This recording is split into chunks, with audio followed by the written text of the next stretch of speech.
Around the River City with underage combatants are catching plenty of attention now as summer nears an end. Good Friday evening. I'm Tyler Lopez. And I'm Amber Kriskett. Thank you for joining us. It's already happened several times and school is only a few days away.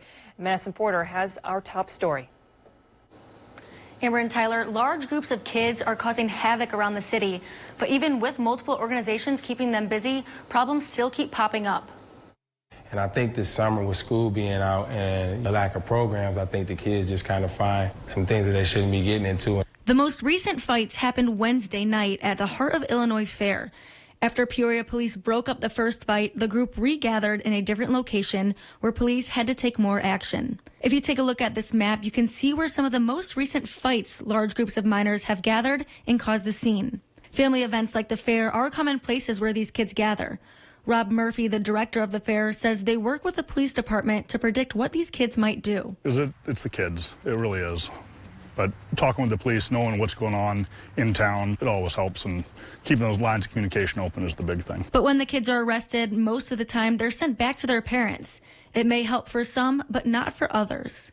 Antoine Banks, a youth activist, thinks parents are a great resource for these kids. It all goes back to reinforcement at home. That's a big thing.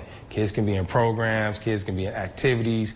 There's a lot of things we can do for the youth, but we still need to reinforce those things at home. But the Federation of Teachers thinks differently.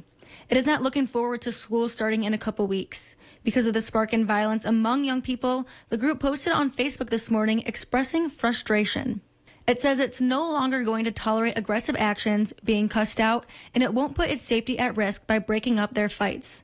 But Banks is hopeful that having mentors and role models like himself can help turn the kids around. I've lived this way, so I use my experiences and some of the things that I've actually saw. Where you from doesn't have to dictate where you're headed.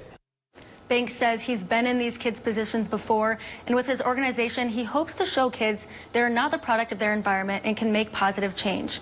He has an event tomorrow with his Product of the Project program where he'll be hanging out with kids and providing school supplies.